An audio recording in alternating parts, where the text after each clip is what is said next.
Hello, welcome to Mid Maryland Votes. I'm your host, Mark Flynn. With me is my co host, Ethan. Lowen? And we have our guest tonight, Jeremy. Ethan, could you introduce Jeremy for us, please? Sure. Jeremy, he is someone who recently applied to be a county commissioner for one of the county commissioners that just recently resigned. And since then, he has been getting more involved in the community and politics and working on making Maryland a better state. Well, welcome, Jeremy. Howdy. So tonight we want to talk about Governor Moore. He had this great tax break for the citizens of Maryland. I'm so excited about that. It's $65 per person, by the way, tax break. How do you guys feel about that? And recently, we just had our Moody credit rating reappraised. What do you guys think about that, too? Yeah, it's actually quite negative.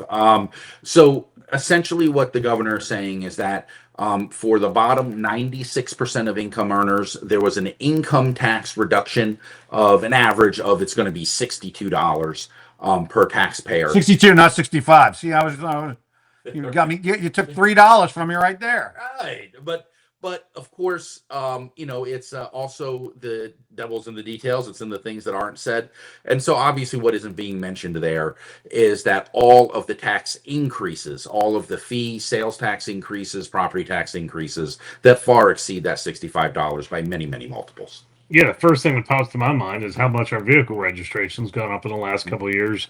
It's way more than the $62. Then you look at the money that is now being taken away from the counties that have been traditionally paid by the state. Now the counties have to go back, figure out a way to pay for that deficit, which means counties are probably going to have to raise some taxes to figure out where to fill in the gaps. So it doesn't seem like much of a break to me. Yeah, and the counties definitely have to raise taxes because they also inherited from the state the pensions for the teachers, Yeah. which is now their responsibility. That's going to be millions and millions of dollars that each county is going to have to raise in some form of revenue. Yeah. And if you think about it, this started last year because there's this package of laws called the Blueprint, and the Blueprint is simply just a bunch of additional money going to our public schools, increasing them by $3.8 billion a year. And you just think about it, we collect in taxes and fees for the state $27 billion. So if you're going to add $3.8 billion every year, that's a 13% increase in either additional fees and taxes and or cuts to things such as disabled individuals, all of which did start last year, and this year it gets worse. Next year it multiplies even worse. This is going to be an ongoing situation that the governor himself referred to as a budget crisis. Yeah, if our viewers want to know more about the blueprint for Maryland, we've actually got two podcasts that we did on there. They're available on our Facebook page or on our YouTube channel as well. How about this triple A rating that we used to have? Why don't you guys explain that and what's happened to it? Well, it's actually a very severe situation, much more than what initially appears. So what happened is last year, the Moody's, which is an international credit rating agency that's basically gives, for lack of a better term, a credit score to governments around the world and multinational corporations. They put Maryland on what is called a credit watch negative, meaning that, hey, we have something going on with our finances that is actually unsustainable to some degree and going to cause our credit score to get lowered. And that they stated last year. And this is the year where they pulled the trigger, said, nope, we're actually lowering your credit score simply because the issues with the blueprint that started last year have not gotten any better. And again, they're simply going to multiply. And Ethan, didn't you predict this less than 24 hours before it actually happened at the county budget meeting? Oh, yeah. The Washington County Commissioners did have a budget meeting where they actually presented, the budget for the year, and they asked for citizen input. And I basically was one of the citizens who spoke, and I stated that I thanked them, the Washington County Commissioners, for maintaining the credit rating that we had, and pointed out that it is going to be much needed, that higher credit score, because the state is on credit watch negative. The next day, Moody's cut our credit rating. So this cutting of our credit rating, obviously, it's going to affect the state in many ways. What are the biggest fallout we're going to see from this readjusted credit rate? We lowered our credit rating as a state. So initially, it's simply going to show up as higher interest rates. If So the state will have to pay higher interest rates on any monies that it borrows to pay its bills, yes, which it does every single year because we are running a deficit right now. Yes, and of course the deficits are due to grow to 16%.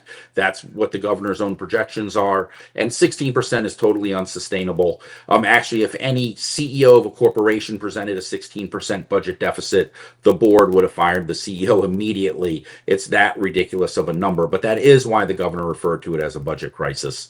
And what happens is that it is going to increase the amount of interest we have to pay.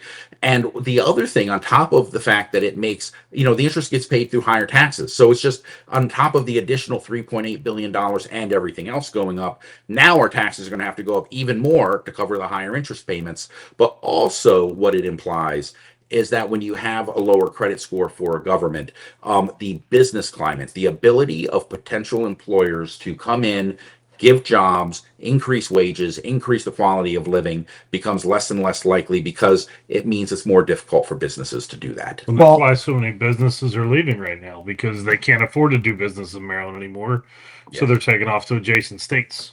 Especially here in the Panhandle area, the mid Maryland area.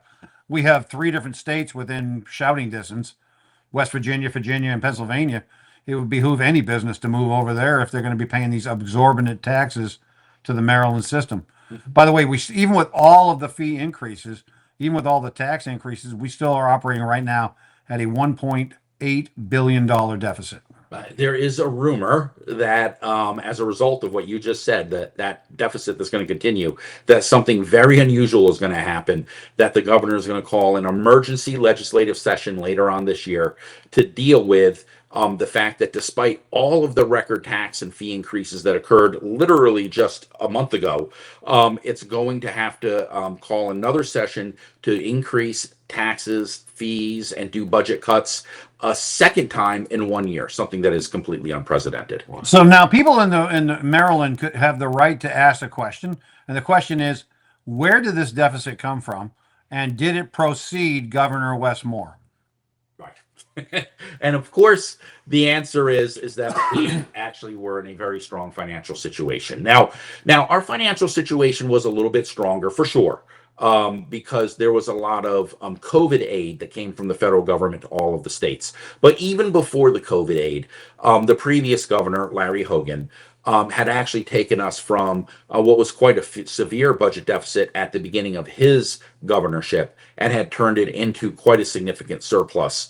And then within 2 years, the current governor got rid of that entire surplus, then got rid of the surplus from the federal government, and then had our credit rating cut, which is a pretty bad record, to be honest. I mean, this is only one example, but I know the unit that I worked for right before I retired, they operated off of a budget of $2 million every year from the state of Maryland. They had other monies from other agencies because it was a joint unit. When Governor Moore come in, he was a fan of this unit and upped their budget from $2 million to $11 million, just like that. Hmm. So that just gives you some insight onto how we got from where we were to where we are today. Right. If that was going on across the board everywhere. Right. And just practically speaking, the question is that for your unit, I'm sure that your unit did very good work. But from a practical perspective, can an organization go from being a size of $2 million budget to being 5.5 times larger within the span of literally just a few months, and actually make that change, grow, be productive, or was it simply actually bad management, a bad financial choice for something that may very well be a great cause? I mean, this is one of the few times where I think both circumstances can be true because yes, there's definitely more work for that unit that can be done. They needed bigger office space, more employees. They had a lot more that they could be doing. They weren't living up to their potential. But to go from, how much of an increase is that? Like a 400% increase or something like that overnight. Obviously, they're not going to be able to hire all those people. It should have been more of a steady, upbringing over several different years or something like that. We'll go from 2 to 3 and we'll build it out in phases or something like that. But all at once doesn't make a whole lot of sense. Yeah, especially when it's done across the board. And, the tax and spend mentality that is now exhibited in our delegations. I mean, luckily our delegation from the mid-Maryland area is fairly conservative, but they are in a shark pit down there in Annapolis where people are just taxing and spending like crazy.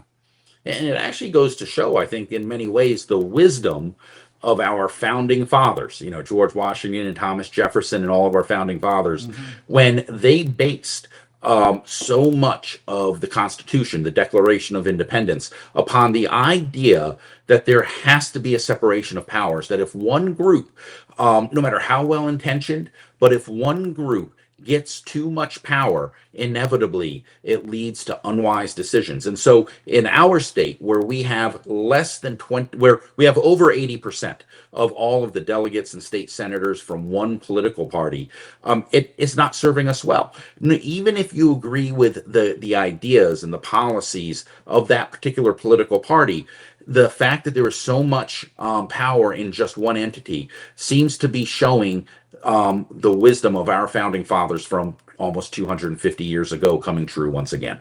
Anytime you have a supermajority, especially a blue supermajority, you're going to have a tax and spend mentality. That's just a fact. I'm not sold out for deep red or deep blue, but I can tell you that anytime you have a supermajority of blue in a state, they start suffering financially. That's just a fact. I mean, you can look at California, New Jersey, you can look at New York, you can look at all the big super blue states, Hawaii, another one. They just spend more money than they make, and you cannot run a household that way. You can't run a state. Right. And it really does. We need to be honest, that running a government really isn't that different from running a family. And so if you are perpetually spending every year more than you make, having to sink deeper and deeper into debt every year, things are going to get worse and worse. There's going to be a snowballing effect. There are going to be consequences. And while governments may be able to extend the suffering out over a longer period of time before it hits that wall, we will hit that wall. I think the Republicans, that household, analogy you use is a great one. I think the Republicans are the parents, and the Democrats are the kids living in the basement wanting to bring all the vagrants and all of them into the house to take care of them. Hey, we love your heart, but the truth is we don't have the money for that. Nobody has the money for that, right? So the parents need to run the budget. And unfortunately, get great ideas. There's a lot of empathy, a lot of compassion in that basement, but there's no dollars and cents to back it up. Yeah. I mean, I just think back to when I was a child in my hometown, which was on Long Island, New York. Long Island, New York. Very good. But Good bagels. Oh, the best. And but we were we were very evenly divided. Not just Long Island, but New York State at that time. And life was very good. I think there is a lot to be said to the two different perspectives, being able to each have a say. And I think that has been lost in our state. And I hope that we get that back, because I don't think it is good or best for our country for either political party to have too much power. I think our founding fathers were correct. Check and balances. You need checks and balances. Yeah. So anyway, this has been Mark And Ethan. Jeremy. and we appreciate you tuning in. Get us in the next episode of Mid-Maryland Votes. We'll be talking more on these matters.